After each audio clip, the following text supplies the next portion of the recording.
नमस्कार प्यारे विद्यार्थियों, ऑलराउंडर बीएसएच कोचिंग इंस्टीट्यूट में एक बार पुनः आप सबका मैं जेडी चारण स्वागत अभिनंदन करता हूं। प्यारे विद्यार्थियों, इस हंसती खिलखिलाती और रंगीन जिंदगी में सब कुछ आपकी सोच पर निर्भर करता है। अगर आपने मान लिया तो हार ही होगी, अगर ठान लिया तो जीत ही होगी। ये मैं आपको आज दावे के साथ कहता हूं। इस जिंदगी में हम जैसी सोच रखते हैं, हम जैसा नजरिया रखते हैं, हम वैसे बन जाते हैं। इसलिए हमें हमेशा जीतने का जुनून रखना चाहिए, हमेशा जीत का जुनून रखना चाहिए। ये जुनून तब तक कम नहीं होने देना है, इस जुनून के जोश को तब तक कम नहीं होने देना है जब तक कि सफलता के अंबार न लग जाए। जब तक प्यारे विद्यार्थियों किसके अंबार न लग जाए? सफलता के अंबार न लग जाए। तो आप सब प्रश्नोत्तर की कड़ी से जुड़े हुए थे। हमने पर्यायवाची, विलोम और शब्द रूप कहते हैं ना, शब्द भेद जो थे, शब्द भेद, उसके भी कुछ प्रश्नोत्तर देखे, समझे, जाने। और आज हम प्रश्नोत्तर करेंगे संज्ञा शब्दों के, संज्ञा और सर्वनाम के प्रश्नोत्तर। यहां से समझने वाला चैप्टर है, सीखने वाला चैप्टर है। जितना बढ़िया तरीके से समझोगे उतना ही बहुत बढ़िया तरीके से ज्ञान अर्जन कर पाओगे। तो प्यारे विद्यार्थियों देखो, संज्ञा और सर्वनाम के आज मैंने कॉमनली चैप्टर साथ में लिए, वैसे मैं अलग अलग लेता हूं। आज संख्या प्रश्नों की थोड़ी सी ज्यादा है, लेकिन प्रश्न बहुत स्टैंडर्ड है। आज के सारे प्रश्न बहुत ही बढ़िया प्रश्न है, वजनदार प्रश्न है, जहां से प्रश्न आने की पूरी संभावना भी रहेगी। चलिए, ये पहला प्रश्न है, संज्ञा के कितने भेद हैं? हमेशा मैं कहता हूं प्यारे विद्यार्थियों, मैं अप लेवल से नहीं, मैं बिल्कुल छोटे लेवल से फिर ऊपर लेवल की ओर प्रश्नों को लेके जाता हूं। आप सोचोगे कि सर जी क्या प्रश्न लेके आए हो, दूसरी कक्षा में याद किया था संज्ञा के कितने भेद होते हैं। तो संज्ञा के कितने भेद होते हैं? 3 भेद होते हैं। इसलिए लाया हूं कि अगर इस जगह आपको 5 ऑप्शन होते तो भी आपको 3 ही सही करना था, 5 ऑप्शन होते तो भी 3 ही सही करना था। और अगर 3 नहीं होता, यहां पर ये 3 ऑप्शन नहीं होता और इसकी जगह अगर 5 होता तो फिर आपको 5 सही करना है। क्योंकि जातिवाचक, व्यक्तिवाचक, भाववाचक, द्रव्यवाचक और समूहवाचक, यूं कितनी संज्ञाएं मानी गई है? यूं संज्ञाएं मानी गई है टोटल 5। लेकिन मूल रूप से हिंदी भाषा में संज्ञाएं कितनी होती है? संज्ञा के भेद कितने होते हैं? 3 ही होते हैं। ये आपको ध्यान में रखना है। इसलिए आपका कंफ्यूजन दूर करने के लिए मैंने ये प्रश्न लिया था। तो आप बढ़िया तरीके से समझ गए होंगे कि मेरा इस प्रश्न का लेने का उद्देश्य क्या था, मकसद क्या था। अगर 3 ना हो के पूछे 5 ऑप्शन हो जाए तो 5 को सही करना है, 3 है और 5 भी है तो 3 को ही सही करना है, अन्यथा प्रश्न गलत हो जाएगा। ठीक है, डाउट क्लियर हो गया? किसी भी प्रकार का डाउट नहीं रहना चाहिए। अगर ऐसे ऑप्शन आता, संज्ञा के भेद हैं, पहला ऑप्शन 4, फिर 5, फिर 6 और फिर 2, अगर 3 ऑप्शन में नहीं है तो फिर 5 सही हो जाता। और इसी जगह अगर इस प्रकार से ऑप्शन आ जाता, इस 6 की जगह ऑप्शन में अगर 3 दिया हुआ आता तो आपको यहां पर ये नहीं करना होता, यहां पर आपको 3 करना पड़ेगा। 5 भले ही ऑप्शन में तो भी सवाल क्या हो जाएगा? गलत हो जाएगा। तो इस प्रकार से आपको ये प्रश्न सिखाने के लिए मैंने ये संज्ञा का भेदों वाला प्रश्न लिया था, अन्यथा नहीं लेता। फिर है रमेश शब्द में संज्ञा है। रमेश शब्द में कौन सी संज्ञा है? रमेश शब्द, रमेश किसी का नाम है, रमेश एक व्यक्ति का नाम है। एक व्यक्ति का नाम होने के कारण रमेश किस प्रकार की संज्ञा हो गई? रमेश व्यक्तिवाचक संज्ञा हो गई, है ना भाई। जातिवाचक क्या है? रमेश की जाति क्या है? रमेश की जाति क्या है? मानव है। क्या है? मानव है। वो एक क्या है? वो एक व्यक्ति है, व्यक्ति है। वो एक आदमी है, वो एक क्या है? आदमी है। वो एक पुरुष है, वो एक क्या है? वो एक पुरुष है। तो ये तमाम प्रकार के ये जातिवाचक संज्ञाएं रमेश की हो गई। और रमेश किसी एक व्यक्ति का विशेष नाम है, इसका रमेश में कौन सी संज्ञा मानी जाएगी? व्यक्तिवाचक संज्ञा मानी जाएगी। जातिवाचक संज्ञा ये होती हैं और भाववाचक संज्ञा भी मैं आपको बता दूंगा, आगे सवाल भी मैंने लिए हैं। फिर है जानवर शब्द में संज्ञा। जानवर शब्द में संज्ञा किसमें? जानवर शब्द में संज्ञा पूछ रहा है। अब जानवर शब्द में यूं तो संज्ञा कौन सी होगी? यूं तो संज्ञा हो गई भाई, भाववाचक का तो सवाल ही नहीं है, न जातिवाचक है। क्योंकि जानवरों में भी क्या आता है? पशु आते हैं, है ना। पशुओं में भी क्या आता है? पशुओं में भी शेर आ गया, है ना, चीता, कुत्ता आ गया। कैसा आ गया? कुत्ता आ गया, घोड़ा आ गया। ये सब जानवरों के ही भेद है। तो ये जातिवाचक प्रबल उत्तर होगा। क्या होगा? जातिवाचक इसका उत्तर है, जो ये सही माना जाएगा। और कुत्ते में भी, कुत्ता भी जातिवाचक है, घोड़ा भी जातिवाचक, क्योंकि सफेद घोड़ा, लाल घोड़ा, काला घोड़ा, है ना, केसरी शेर, बब्बर शेर, शार्दुल शेर, शेर के भी कई जातियां हैं, प्रजातियां, है ना। गुजरात के गिर के जंगलों में रहने वाले शेर हो गए, तो शेरों की भी कई कई प्रजातियां हैं। तो उपजातियां जहां पर भेद हो जाते हैं वो जातिवाचक के उदाहरण न रह के व्यक्तिवाचक में बदल जाते हैं, और ये भी जातिवाचक का उदाहरण, क्योंकि पशु भी और जानवर भी अपने आप में क्या है, जाति है, क्या है, जाति है। तो यहाँ पर उत्तर क्या हो जाएगा, एक उत्तर सही हो जाएगा, ए उत्तर जातिवाचक। फिर है दया शब्द में संज्ञा है। दया शब्द में कौन सी संज्ञा, दया, दया शब्द में संज्ञा, दया, करुणा, है ना, दया, करुणा, तो हमने उस पर दया कर दी, रहम कर दिया। दया व्यक्तिवाचक तो हो ही नहीं सकता है, इनमें से कोई ने वाला भी नहीं है, और न जातिवाचक है। तो दया क्या है, दया भाववाचक संज्ञा है। और देखा कभी दया को, उधर से दया आ रही है अंदर घुस गई, ऐसे कभी नहीं होता है। दया कभी दिखती नहीं है, केवल हम उसको महसूस कर सकते हैं। मनोभावों को महसूस करना ही भाव है ना। अंतस में जो उपजे वे स्वयं उपजने वाले, जिनको महसूस कर सकते हैं वही केवल भाव है ना। आपने क्या लाए, आप रसमलाई लेके आए, क्या लेके आए, रसमलाई। रसमलाई बहुत मीठी थी, रसमलाई क्या थी, बहुत मीठी थी, है ना, क्या थी, मीठी थी। तो जो मीठापन था ना, वो मीठापन आपने देखा था क्या, मीठापन देखा था कहीं रसमलाई के ऊपर लगा हुआ, नहीं दिखता है ना, कभी नहीं दिखता है, वो केवल भाव है, वो केवल महसूस किया जाता है। तो इस प्रकार से जिन शब्दों को महसूस किया जाता है वे कैसी संज्ञाएं कहलाते हैं, वे भाववाचक संज्ञाएं कहलाते हैं। तो दया भी एक क्या है, दया भी एक भाव है, दया भी क्या है, भाव है। समझ में आ गई, कोई दिक्कत वाली बात नहीं है, ठीक है। सोना चांदी शब्द में संज्ञा है, सोना और चांदी शब्द में संज्ञा है। सोना, चांदी, ये जातिवाचक के दो उपभेद हैं, जातिवाचक संज्ञा के दो उपभेद माने जाते हैं। एक का नाम है द्रव्यवाचक, ठीक है, और एक का नाम है समूहवाचक। एक का नाम क्या है, समूहवाचक। दो संज्ञा के और जातिवाचक के उपभेद माने जाते हैं। यहाँ पर आप देख रहे हो जातिवाचक के दो उपभेद, द्रव्यवाचक और समूहवाचक। तो सोना और चांदी यूं तो द्रव्यवाचक संज्ञा के भेद माने जाते हैं। किसके, द्रव्यवाचक। ऐसी संज्ञाएं जिनका नाप तोल किया जाए उन्हें द्रव्यवाचक संज्ञाएं कहते हैं। क्या कहते हैं, द्रव्यवाचक। वे संज्ञाएं जिनका नाप तोल बड़ी आसानी से कर दिया जाता है वो संज्ञाएं कैसी कहलाती है, द्रव्यवाचक संज्ञा कहलाती है। तो सोना और चांदी के ऊपर नाप सकते हैं, तोल सकते हैं ना, 10 ग्राम सोना, है ना, आधो किलो चांदी, इस प्रकार से उनको क्या कर सकते हैं, नाप तोल सकते हैं। जिनको क्या कर सकते हैं, नाप तोल सकते हैं ना, नाप और तोल सकते हैं, नाप तोल सकते हैं, वे कौन सी संज्ञा होगी, वे द्रव्यवाचक संज्ञा होगी। नापना, तोलना, जिसको हम माप सकते हैं, कपड़ा जैसे हो गया, ये भी कौन सी संज्ञा है, ये भी द्रव्यवाचक है ना, कपड़े को भी माप तोल सकते हैं। तो सोना चांदी में कौन सी संज्ञा, भाव तो हो ही नहीं सकता है, ठीक है, और व्यक्तिवाचक भी नहीं है, तो कौन सा उत्तर हो जाएगा, नाप तोल वगैरह द्रव्यवाचक संज्ञा हो जाएगा। डी उत्तर सही है सोना चांदी में। ये समझ में आ गई ना, इतनी सी ही बात है। अगर द्रव्यवाचक न होता यहाँ पर ऑप्शन, यहाँ पर द्रव्यवाचक ऑप्शन नहीं होता तो उत्तर क्या हो जाता, तो उत्तर जातिवाचक हो जाता, क्योंकि जातिवाचक के ये दो उपभेद है। पर्टिकुलर अगर द्रव्यवाचक देख के रखा है तो पहली प्रायोरिटी द्रव्यवाचक को देनी है, और फिर किसको प्रायोरिटी देनी है, फिर प्रायोरिटी देनी है आपके, फिर आपको प्रायोरिटी किसको देनी है, फिर जातिवाचक को देनी है ना। पहले नंबर पे किसको मानना है, द्रव्यवाचक को मानना है। समझ में आ गई, ठीक है। अगला प्रश्न लेते हैं।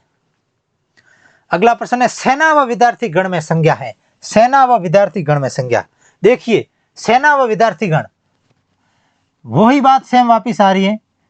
इसके दो भेद माने गए हैं, कौन कौन से, द्रव्यवाचक और समूहवाचक, और समूहवाचक किसके माने गए हैं, दो भेद, दो भेद इसी के माने गए हैं, द्रव्यवाचक और समूहवाचक, जातिवाचक के दो भेद माने गए। सेना व विद्यार्थीगण भाव तो है नहीं ना, द्रव्य है, ठीक है, द्रव्य है नहीं, माप तो थोड़ी सकते हैं कि 1.5 किलो सेना आ गई, है ना, विद्यार्थीगण 5 किलो विद्यार्थी आ गए, ऐसे माप तोल तो सकते नहीं है। तो माप तोल नहीं सकते तो द्रव्यवाचक नहीं है, माप तोल नहीं सकते तो क्या नहीं है, द्रव्यवाचक नहीं है। तो द्रव्यवाचक को माप तोल सकते हैं, और भावों द्वारा महसूस कर सकते हैं, सेना को देख सकते हैं, वहां से सैनिक आ रहे हैं, भारतीय सैनिक हाथों में पिस्टल लिए हुए AK-47 वगैरह, है ना, या फिर लड़ाकू विमान सुखोई 30 ऊपर से उड़ के जा रहा, हम देख रहे हैं ना, विद्यार्थी गणवेश पहनी हुई आ रहे हैं उधर से, तो दिख रहा है ना, तो भाव वगैरह कुछ नहीं है। तो ये है समूहवाचक के उदाहरण। किसके उदाहरण है, समूहवाचक के। कैसे हैं कि जो समूह का बोध कराएं, ऐसी संज्ञा जो किसका बोध कराए, समूह का बोध कराए।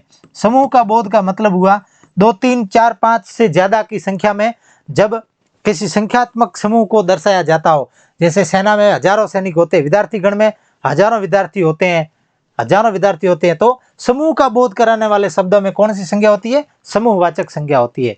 जैसा नाम है वैसा का वैसा ही काम है, ज्यादा कुछ लोड लेने की आवश्यकता नहीं है, केवल दिमाग से समझना है, सोचना है, फिर प्रश्नों को करना है। ठीक है, ओके, बहुत सरल चैप्टर है समझने वाले के लिए। तो इसमें अगर समूहवाचक पहला ऑप्शन है, ये माना जाएगा, फर्स्ट प्रायोरिटी इसको मानी जाएगी, इसलिए उत्तर ये माना गया है। और ये अगर आप ऑप्शन नहीं होता, ये ऑप्शन नहीं होता तो उत्तर क्या माना जाता? तो उत्तर माना जाता जातिवाचक, क्योंकि जातिवाचक ये दोनों क्या है? उपभेद हैं। समझ में आ गई? Okay, done. ठीक है, आगे चलते हैं।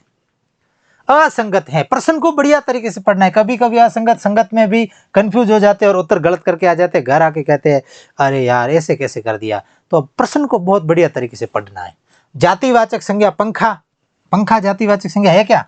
पंखा, हाँ। ऊषा पंखा, कैसा पंखा? ऊषा पंखा, है ना। ओरिएंट का पंखा, और भी खोतान का पंखा, और भी कंपनी है। भाववाचक दयालु, ठीक है, देखते हैं। समूहवाचक कक्षा, कक्षा में समूह होता है, बिल्कुल सही है। 50, 60, 50, 30, 100, 150 लड़के कक्षा में होते हैं, समूह बन जाता है। द्रव्यवाचक संज्ञा कपड़ा, अभी मैंने बताया था कि कपड़ा द्रव्यवाचक संज्ञा है, बिल्कुल सही है। भाववाचक संज्ञा दयालु, भाव नहीं है। दयालु क्या है? ये विशेषण है। दयालु क्या है? विशेषण है। और भाव क्या है? भाव दया है। दया भाव से दयालु शब्द बना है, तो दया भाव है। यहाँ पर अगर दया होता, क्या होता? दया होता तो उत्तर सही हो जाता भाववाचक, लेकिन दयालु है। दयालु विशेषण है। अरे ये तो बेचारा बड़ा दयालु है, तो व्यक्ति की विशेषता हो गई। दयालु व्यक्ति क्या होगी? विशेषता हो गई। तो यहाँ पर क्या है? दयालु विशेषण है, न कि भाववाचक संज्ञा, इसलिए उत्तर असंगत क्या हो जाएगा? बी उत्तर असंगत हो जाएगा। और उत्तर क्या आ जाएगा? बी सही आ जाएगा। इस हिसाब से आपको क्या करना है? प्रश्न को करना है, बढ़िया तरीके से देखना है। ठीक है, फिर वही असंगत, असंगत है। असंगत क्या है भाई? जातिवाचक संज्ञा लखनऊ, लखनऊ जाति कैसे होगी भाई? नगर, नगर जाति होगी इसकी। नगर कह सकते हो, है ना। जिला कह सकते हो, जिला कोई कह सकते हो। स्थान कह सकते हो, लखनऊ एक स्थान है, स्थान विशेष का नाम। अब लखनऊ के तो भेद हो नहीं सकते, तो लखनऊ जातिवाचक संज्ञा नहीं है, इसका मतलब यही असंगत है। फिर भी आगे चेक कर लेते हैं। भाववाचक प्रेम, बिल्कुल प्रेम भाववाचक है, प्रेम को महसूस किया जा सकता है। तेरे नैनों के कजरे यही बता रहे हैं कि इश्क होने लगा है, इश्क होने लगा है। वो आता हुआ दिखता नहीं है उधर से कि प्रेम आ रहा है, अब तो खुशियां मनाओ या फिर रोना धोना शुरू करो, ऐसा कभी नहीं होता है। प्रेम आता हुआ दिखता नहीं है ना, दिखता कभी नहीं, इसलिए प्रेम भाववाचक संज्ञा बिल्कुल सही है। समूहवाचक टीम, बिल्कुल समूहवाचक टीम। भारतीय क्रिकेट टीम ने क्या कर दिया? मैच जीत लिया, तो टीम पूरी समूह ने जीता है। द्रव्यवाचक संज्ञा पीतल, पीतल द्रव्य, माप तोल सकते, बिल्कुल सही है, तो ये भी सही है। तो हमारा उत्तर क्या हो जाएगा? असंगत क्या है? ये है जातिवाचक लखनऊ, जातिवाचक न होके लखनऊ क्या है? लखनऊ व्यक्तिवाचक संज्ञा है। कैसी है? व्यक्तिवाचक संज्ञा है। लखनऊ कैसी संज्ञा है? व्यक्तिवाचक संज्ञा है। ठीक है, ओके, चलते हैं आगे। असंगत है, यही असंगत, क्योंकि इसमें से हमारी प्रैक्टिस होती है, हम स्वयं सीखते हैं। असंगत वाले जो मैंने प्रश्न इसलिए लिए कि सारा कंसेप्ट क्लियर हो जाए, कंपैरिजन करते हुए पढ़ दें। आप एक बार करो इस प्रश्न को, देखो। जातिवाचक फल, भाववाचक स्वार्थ, समूहवाचक पर्वत, भाववाचक शत्रुता। असंगत पूछ रहा है, क्या पूछ रहा है? असंगत।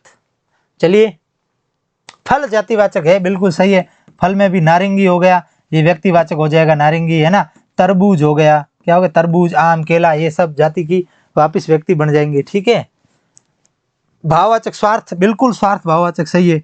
स्वार्थ दिखता नहीं है ना, स्वार्थ जो हम रखते हैं एक दूसरे से, वो कभी दिखता नहीं है, बिल्कुल ठीक है। समूहवाचक पर्वत, पर्वत समूहवाचक नहीं है, पर्वत समूहवाचक नहीं है, पर्वत जातिवाचक है। कैसा है? पर्वत जातिवाचक का उदाहरण है। पर्वत कैसी संख्या है? जातिवाचक है। कैसी है? जातिवाचक है। तो जातिवाचक होने के कारण ये उत्तर क्या हो जाएगा? सही हो जाएगा, सी उत्तर इसमें सही है, असंगत। और भाववाचक शत्रुता, बिल्कुल शत्रुता भाववाचक है। शत्रुता क्या है? भाववाचक है, बिल्कुल सही है, शत्रुता भाववाचक है। तो उत्तर क्या हो जाएगा? समूहवाचक पर्वत, ये सही हो जाएगा, क्योंकि पर्वत जातिवाचक संज्ञा है, न कि समूहवाचक। तो असंगत क्या हो गया? ये असंगत हो गया, सी असंगत है। असंगत है, फिर वही असंगत पूछ रहा है। जातिवाचक नारी, नारी जातिवाचक बिल्कुल ठीक है, ओके है। भाववाचक शोक, ठीक है, भाववाचक है शोक, शोक भाववाचक है ना। समूहवाचक कपड़ा, कपड़े का कैसा समूह भाई?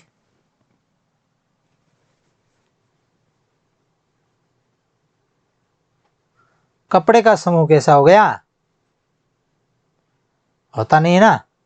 कपड़ा तो द्रव्यवाचक है, कैसा है? द्रव्यवाचक संज्ञा है, ये गलत है इसका मतलब। और भाववाचक मोहन, ये भी गलत है, ये भी गलत है। तो फिर अब ऑप्शन आपके रहेंगे सामने।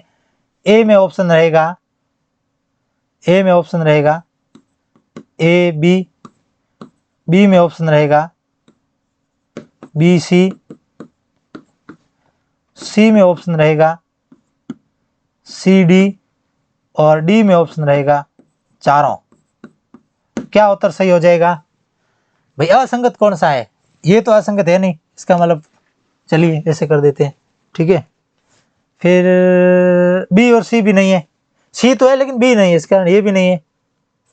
फिर सी और डी, सी और ये दोनों सही है, तो उत्तर क्या हो जाएगा? सी और डी दोनों उत्तर सही हो जाएगा, और चारों तो है ही नहीं, इसका मतलब उत्तर सही कौन सा हो जाएगा?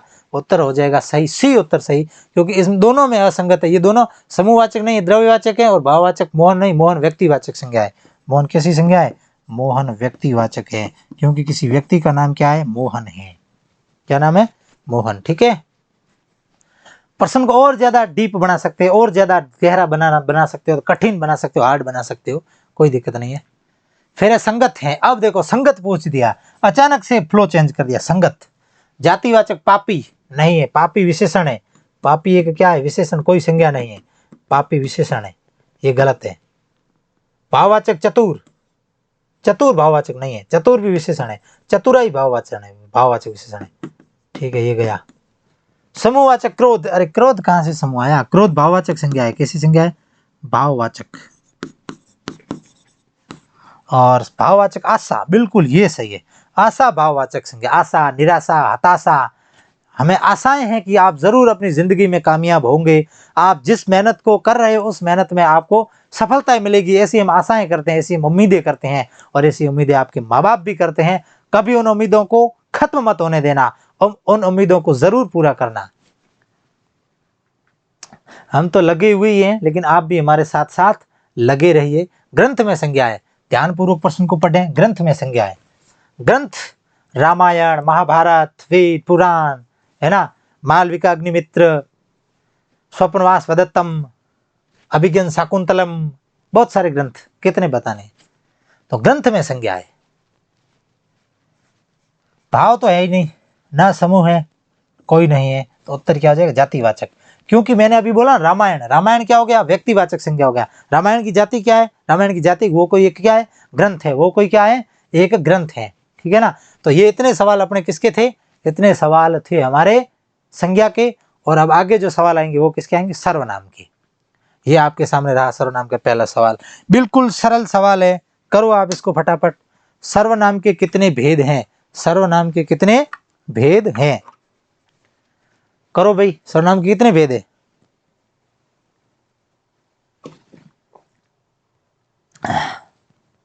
सर्वनाम के भेद 8, 6, 5, इनमें से कोई नहीं, फटाफट करो।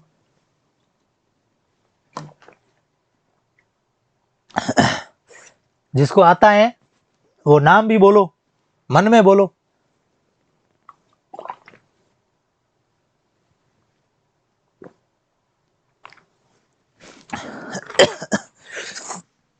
जिसको आता है वो मन में नाम बोलो सर्वनाम के। 8 तो कोई भेद हमने देखे नहीं ना, कभी 5 सुने। और उत्तर क्या है? 6। उत्तर क्या है? 6। बोल दूं मैं, या फिर आगे प्रश्न आ रहा है इसलिए नहीं बोल रहा हूं, ठीक है, नहीं तो फिर मैं अभी बता देता। निम्न में सर्वनाम के कितने भेद है? 6 भेद होते हैं सर्वनाम के, ठीक है। निम्न में से सर्वनाम का कौन सा भेद नहीं है? सर्वनाम का कौन सा भेद नहीं है? पुरुषवाचक सर्वनाम होता है, निश्चयवाचक होता है, अनिश्चय होता है। पुरुष, निश्चय, अनिश्चय, पुरुष, निश्चय, अनिश्चय, तीनों ही भेद होते हैं, लेकिन खुदवाचक नहीं होता है। खुदवाचक की जगह कैसा होता है? निजवाचक सर्वनाम होता है। तो खुदवाचक सर्वनाम का भेद नहीं है, बढ़िया तरीके से याद रखना। निम्न में से सर्वनाम का कौन सा भेद नहीं है? ये फिर भेद पूछ रहा है, कौन सा भेद नहीं है? पुरुष निश्चय अनिश्चय, पुरुष निश्चय अनिश्चय, संबंध जाति निज, संबंध जाति निज नहीं होता है। प्रश्न है ना, संबंध निज प्रश्न, संबंध निज और प्रश्न। तो जातिवाचक सर्वनाम नहीं होता है, जातिवाचक क्या होती है? जातिवाचक संज्ञा होती है। क्या होती है? संज्ञा होती है। तो जातिवाचक इसमें उत्तर सही हो जाएगा बी, बी उत्तर सही हो जाएगा। तो कितने भेद है टोटल? 6 भेद है। कौन कौन से हैं? पहला भेद पुरुषवाचक, दूसरा निश्चय, तीसरा अनिश्चय, चौथा प्रश्नवाचक, पांचवा संबंधवाचक, है ना, 2, 3, 4, 5 और छठा पुरुष निश्चय अनिश्चय प्रश्न संबंध और निजवाचक। कौन सा हो जाएगा? निजवाचक। तो ये 6 सर्वनाम के भेद होते हैं। टोटली 6 भेद याद रख लेना बढ़िया तरीके से, कोई दिक्कत आने वाली नहीं है। कई कबार होता है, ये मैंने इसलिए प्रश्न लिया है, ऐसे हजारों विद्वान बैठे हैं जिनको पूछा सर्वनाम के भेदों के नाम बताओ, अब यूं ही बाकी फाड़ने शुरू कर दिए, सर्वनाम के नाम तक नहीं आते और खुद को 30 मार खान और समझते हैं, इसलिए ऐसा मैंने प्रश्न लिया। तो कभी कभार छोटा सवाल भी आ जाता है और बहुत बड़ा खेला करके चला जाता है, तो इस खेले से बचने के लिए प्रश्न मैंने किए आपसे। निम्न में से कौन सा पुरुष का भेद नहीं है? पहले तो बताओ पुरुष होते कितने हैं, फटाफट बताओ कितने पुरुष होते हैं? पुरुष कितने होते हैं? पुरुष 140 करोड़ भारत में पुरुष स्त्रियां सब है, ऐसे नहीं है। पुरुष 3 होते हैं। कितने होते हैं? 3 होते हैं पुरुष, 3। प्रथम पुरुष, मध्यम पुरुष और उत्तम पुरुष। प्रथम पुरुष, मध्यम पुरुष और उत्तम पुरुष। ऐसे नहीं कि प्रथम पुरुष, द्वितीय पुरुष, तृतीय पुरुष, ऐसे कभी नहीं होता है।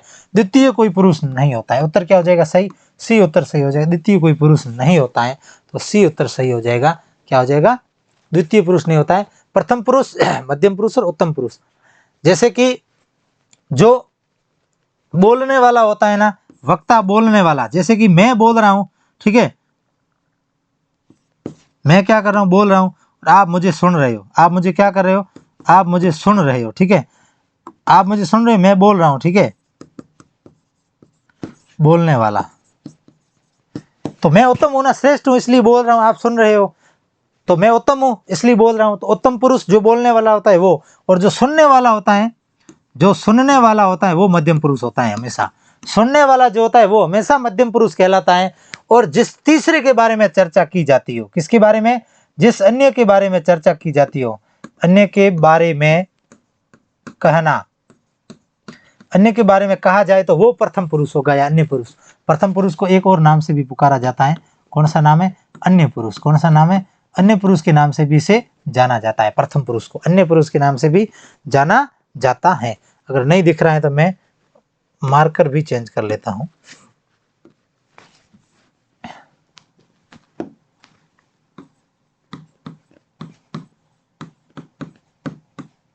अन्य पुरुष के नाम से जाना जाता है। किस पुरुष से? अन्य पुरुष के नाम से प्रथम पुरुष को भी जाना जाता है। अब देखो, मैंने कहा कि मैं उदयपुर जाऊंगा, मैं उदयपुर जाऊंगा, वाक्य में सर्वनाम है। वाक्य में कौन सा पुरुष है? मैं उदयपुर जाऊंगा। मैं खुद जा रहा हूं उदयपुर, तो उत्तम पुरुष हो जाएगा। फिर मैंने कहा कि तुम उदयपुर जाओगे, मैंने क्या कहा? तुम उदयपुर जाओगे। मैंने क्या कहा? मैंने कहा तुम उदयपुर जाओगे। यहां पर मैंने कहा कि मैं स्वयं उदयपुर जाऊंगा, मैं खुद उदयपुर जाऊंगा, तो सीधा कौन सा हो गया? उत्तम पुरुष। फिर मैंने कहा कि तुम उदयपुर जाओगे, तुम उदयपुर जाओगे, आपकी तरफ इशारा कर दिया, मध्यम की तरफ, आप बीच में हो। मैंने कहा मध्यम, किसी तीसरे को लेके जाना है साथ में। मैंने कहा कि तुम उदयपुर जाओगे, तो तुम शब्द में कौन सा सर्वनाम हो गया? मध्यम पुरुष सर्वनाम हो गया, ठीक है। और फिर उसको भी साथ लेके जाओगे, उसको भी, किसी तीसरे का अर्थ लिया है ना, किसी तीसरे का अर्थ अन्य के बारे में कह दिया भी तुम उदयपुर जाओगे, उसको भी साथ लेकर जाओगे। तुम उदयपुर जाओगे, उसको भी साथ लेकर जाओगे। किसी अन्य का नाम ले लिया, किसी अन्य का नाम लेने के कारण इसको कैसा कहा गया? अन्य पुरुष भी कहा जाता है। और ये प्रथम पुरुष भी होते हैं। और दुनिया के 99% जो कर्ता होते हैं वो कौन से होते हैं? अन्य पुरुष के होते हैं, प्रथम पुरुष के होते हैं। क्योंकि मैं और आप तो दोनों बैठे हैं, बाकी 140 करोड़ जनता, वो पुरुष तो है ना, वो कौन सा पुरुष है? वो प्रथम पुरुष है। कौन सा है? प्रथम पुरुष। इतनी सी बात से आपको समझ में आ गया होगा कि मैं किस तरह से आपको समझाने की कोशिश कर रहा हूं। ठीक है, फिर चलते हैं। वहां कुछ लोग वाक्य में सर्वनाम है, वहां कुछ लोग बैठे हैं, ऐसे भी कर देते हैं, कोई दिक्कत नहीं है।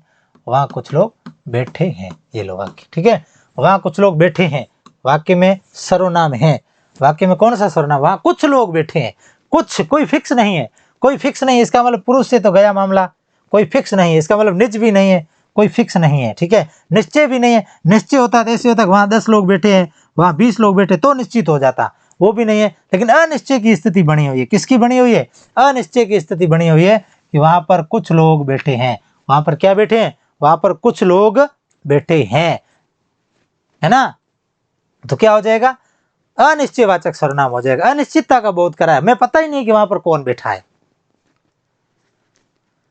फिर है जैसा करोगे वैसा भरोगे, वाक्य में सर्वनाम है, जैसा करोगे वैसा भरोगे, वाक्य में सर्वनाम है, जैसी करनी वैसी भरनी, मेहनत करोगे तो सफलता मिलेगी, अन्यथा सिर के हाथ देके और फिर जो करना है वो कर लेना, कोई कुछ हाथ लगने वाला नहीं है, फिर दुनिया तालियां बजाएगी और आप रोते रहना यूं ही। इसलिए समय रहते ही जिंदगी में मेहनत करना सीख लो, अन्यथा वीडियो देखकर और फालतू में टाइम वेस्ट करने की कोई जरूरत नहीं है, चुपचाप डाटा बंद कर मजूरी करने चले जाओ जिसमें फायदा है, अन्यथा ये समय व्यर्थ यूं ही चला जाएगा, है ना। जिंदगी में अगर कुछ करना चाहते हो, कुछ सीखना चाहते हो, तो अपने मेहनत से कोहराम मचा डालो, तब दुनिया आपको कहेगी कि वास्तव में इस बंदे में कुछ न कुछ दम था, तब इसने अपार सफलता हासिल की है। यूं ही बैठे बैठे तख्तो ताज नहीं मिलते हैं, कुछ शरीर को तपाना पड़ता है, शरीर को जब तपाएंगे तब इस प्रकार के प्रश्नों के उत्तर आएंगे। तो बताओ इस प्रश्न का उत्तर क्या होगा, जैसा करोगे वैसा भरोगे, कौन सा सर्वनाम है, एक दूसरे का संबंध बता रहा है, एक दूसरे का क्या बता रहा है, संबंध बता रहा है, तो प्रश्न की तो गुंजाइश भी नहीं है और न निजवाचक है, एक दूसरे का संबंध बता रहा है तो कौन सा हो जाएगा, सीधा सा कौन सा हो जाएगा, संबंधवाचक सर्वनाम हो जाएगा उत्तर। निश्चय तो है ही नहीं, निश्चय तो है ही नहीं, निश्चय थोड़ी है, जैसा करोगे वैसा भरोगे, निश्चय थोड़ी है, क्या करोगे, मेहनत करोगे तो सफल होंगे, इसलिए कौन सा उत्तर सही हो जाएगा, उत्तर नंबर सी सही हो जाएगा, उत्तर सी सही हो जाएगा, ठीक है। फिर चलते हैं आगे, मैं स्वयं समझ गया, ओहो मोड़ी अक्कल आई, बहुत मोड़ी, है ना, राजस्थानी में कहते हैं मोड़ी, यानी बहुत देर से, बहुत ही देर से आंखें खुली, स्वयं, मैं स्वयं समझ गया, मैं कौन समझ गया, मैं स्वयं समझ गया, स्वयं समझ गया इसका मतलब निज है, खुद समझ गया, कौन समझ गया, खुद ही समझ गया, स्वयं समझ गया इसका मतलब कौन समझ गया, खुद समझ गया, खुद ही समझ गया, कहाँ गया रे वाइट, आजा, मैं खुद ही समझ गया, तो उत्तर क्या हो जाएगा, उत्तर आपके हो जाएगा निजवाचक सर्वनाम, संबंध की तो गुंजाइश ही नहीं बनती है और ना निश्चय की बनती है और ना प्रश्न की बनती है, मैं स्वयं समझ गया, स्वयं, मैं, स्वतः, खुद, इस प्रकार के जब सर्वनाम आते हैं, कौन कौन से, एक स्वयं, एक मैं, एक खुद, एक आप, ये सारे के सारे सर्वनाम किसके उदाहरण माने जाते हैं, निजवाचक के उदाहरण माने जाते हैं, किसके माने जाते हैं, निजवाचक के उदाहरण माने जाते हैं, निजवाचक सर्वनाम के ये सारे के सारे उदाहरण माने जाते हैं, स्वयं, मैं, खुद, आप, जहां कहीं पर भी लिखा हुआ है तो सारा का सारा बंद आंख से उत्तर क्या देना है, निजवाचक सर्वनाम उत्तर देना है। यहाँ पर आपका उत्तर क्या हो जाएगा, यहाँ पर आपका उत्तर बी सही हो जाएगा, ठीक है। चलते हैं आगे, हम वह तू, हमें आदि में सर्वनाम है, हम वह तू मैं आदि में, आदि में, ठीक है भाई, वह तो है, वह है, तू है, इसका मतलब निज तो है नहीं, ये गया, और ना निश्चय है, ठीक है, और संबंध होता तो एक दूसरे का, जिसका, जिसकी, उसका, उसकी, जैसा, वैसा, यथा, तथा, ये सारे सर्वनाम आते तो किसका उदाहरण होता, संबंध का होता। ये पुरुषवाचक के उदाहरण है, ये किसके उदाहरण है, पुरुषवाचक के, क्यों है, क्योंकि मैंने आपको बताया था कि हम जाएंगे, हम जाएंगे यानी हम सब जाएंगे, इसका उत्तम पुरुष है, ठीक है, वह जाएगा अन्य पुरुष है, तू जाएगा या तुम जाओगे, तू जाएगा तुम जाओगे तो मध्यम पुरुष हो गया, हमें जाना है इसका मतलब उत्तम पुरुष हो गया। सारे के सारे पुरुषों के यहाँ पर क्या आ रहे हैं, सारे के सारे पुरुषों के यहाँ पर जिक्र हो रहा है, पुरुषवाचक सर्वनाम का बोध हो रहा है, बार बार हो रहा है, इस कारण यहाँ पर कौन सा सर्वनाम माना जाएगा, इस कारण यहाँ पर पुरुषवाचक सर्वनाम उत्तर सही माना जाएगा, ठीक है। ओके, चलते हैं आगे, तुम कहाँ रहते हो, सीधा सा क्या कर दिया इसने, सीधा सा प्रश्न चिन्ह लगा दिया कि तुम कहाँ रहते हो, हमने तो देखा ही नहीं, तुम तो मेहनत कर रहे हो चुपके चुपके, है ना, मेहनत भी कभी सभी को दिखा के नहीं करनी चाहिए कि मैं इतना पढ़ता हूं, ऐसा कुछ नहीं, हमेशा गेम खेलो, शिक्षा का गेम हमेशा ब्लाइंड खेला जाना ही सबसे बेहतरीन रहता है, बेहतरीन रहता है। किसी को दिखाकर और अपने चर्चे करवा कर कभी मत पढ़ना। ऐसे मत बताना कि मैं तो 15-15 घंटे पढ़ता हूँ, 10-10 घंटे पढ़ता हूँ। ये केवल दिखावा होता है, ये केवल नाटक होता है, क्योंकि भौंकने वाले कुत्ते हैं ना, वो काटते कभी नहीं है, और जो चुपचाप चला जाता है वो कभी ऐसे डंक का प्रहार करता है कि यूपीएससी भी टॉप कर जाता है ना।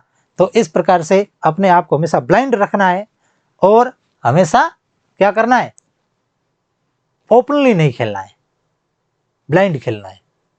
और यहां पर इसने क्या कर दिया, प्रश्न कर दिया। क्या कर दिया, अचानक से, तुम कहां रहते हो? हम कहां रहते हैं, हम तो जैसलमेर में रहते हैं, पोखरण में रहते हैं। ठीक है, तो इसने क्या कर दिया, प्रश्न कर दिया। प्रश्न कर दिया तो उत्तर क्या हो जाएगा, प्रश्नवाचक उत्तर सही हो जाएगा, क्योंकि प्रश्नवाचक सर्वनाम वे सर्वनाम जिनसे प्रश्न किए जाते हैं, जैसे क्या हो गया, किसने, किसको, तमाम प्रकार के, है ना, कौन, क्या, ये सारे के सारे जो है किसके उदाहरण माने जाते हैं, प्रश्नवाचक। क्या, किसे,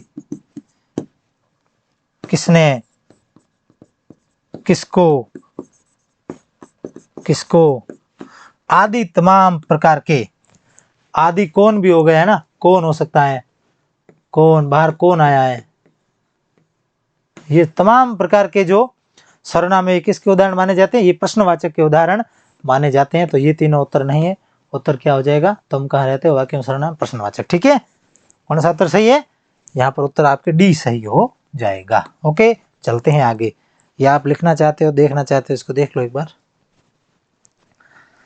वैसे मैंने सर्वनाम बढ़िया तरीके से पढ़ाए हैं, आप पढ़ भी सकते हो, दिक्कत वाली बात नहीं है ना। फिर है असंगत जोड़ा हुआ सर्वनाम है। असंगत जोड़ा और सर्वनाम, पूरा पूरा वाक्य दे रखा है और फिर सर्वनाम दे रखा है, असंगत पूछा है। असंगत का मतलब होता है सही जो नहीं हो, जो सही नहीं हो ना वो असंगत होता है। कभी कभी प्रश्न की भाषा भी समझ में नहीं आती है, उत्तर तो आ रहा है लेकिन प्रश्न की भाषा भी समझ में नहीं आती है, तो प्रश्न की भाषा भी कभी क्लिष्ट हो सकती है। मैं हमेशा क्लिष्ट भाषा ही बनाता हूँ। यह रमेश का घर है, निश्चयवाचक सर्वनाम, बिल्कुल सही है। यह रमेश का घर है, जो बंगला दिख रहा है, जो हवा महल दिख रहा है, यह किसका है, यह रमेश का है। तो निश्चित है किसका है, रमेश का है। ठीक है ना, निश्चित है, तो निश्चयवाचक सर्वनाम बिल्कुल ठीक है। तुम खाना खाओगे, पुरुषवाचक सर्वनाम, ठीक है, बिल्कुल सही है। तुम खाना खाओगे, मध्यम पुरुष हो गया, कौन सा हो गया, मैंने कहा तुम खाना खाओगे, तो मध्यम पुरुष सर्वनाम, ये भी सही है। हम खुद ही इधर आ गए, ओहो, हम खुद ही इधर आ गए, पधार गए श्रीमान जी, प्रश्नवाचक नहीं है यहाँ पर, यहाँ पर प्रश्नवाचक नहीं है, हम खुद ही इधर आ गए, तो क्या हो जाएगा, खुद ही इधर आ गए, तो खुद आ गया। खुद आते ही क्या हो जाएगा, खुद आते ही निजवाचक सर्वनाम हो जाएगा। कैसा हो जाएगा, निजवाचक सर्वनाम उत्तर के रूप में सही निकल कर आएगा। रास्ते में कुछ खा लेना, अनिश्चयवाचक सर्वनाम, रास्ते में कुछ खा लेना, ठीक है, कुछ खा लेना हो सकता है कि किसी होटल में घुस जाए और वहां पर जो उसको अच्छा लगे वो खा लेला, तो निश्चय नहीं है, अनिश्चय है, तो ये भी बिल्कुल सही है, तो ये भी सही है। तो उत्तर आपका क्या हो जाएगा, असंगत जोड़ा है, हम खुद ही इधर आ गए, प्रश्नवाचक की जगह क्या हो जाएगा, निजवाचक है। यहाँ पर निजवाचक होना चाहिए वो नहीं, बाकी बिल्कुल सही सही है, बाकी एकदम क्या है, बाकी एकदम वेल ओके है। ठीक है, चलें आगे। फिर है कोई किताब लाओ, अच्छा कोई किताब लाओ, रामायण लेके आ जाओ, रामायण करते हैं, है ना, महाभारत लेके आ जाओ, गीता लेके आ जाओ, कुरान लेके आ जाओ, बाइबल लेके आ जाओ, कोई किताब लेके आओ। अभी तो हमारे वाली किताबें ठीक रहेगी, है ना। तो वाक्य में सर्वनाम है, पुरुष तो है नहीं, और अनिश्चय हो सकता है, संबंध है नहीं, ना है प्रश्न, तो अनिश्चय है, क्या है, अनिश्चयवाचक सर्वनाम है। कोई लेके आओ, कोई पुस्तक, निश्चित नहीं है कि कैसी लानी, ऐसे कहा ना कि गीता पुस्तक पढ़िए वो लेके आओ, या फिर 10वीं कक्षा की या फिर 8वीं कक्षा की गणित की किताब लेकर आओ, ऐसा कहा होता ना तो ये निश्चित हो जाता, अनिश्चयवाचक सर्वनाम हो जाता। लेकिन यहाँ पर अनिश्चय है, कोई भी किताब लाने का बोल रहा है, क्या है, अनिश्चयवाचक।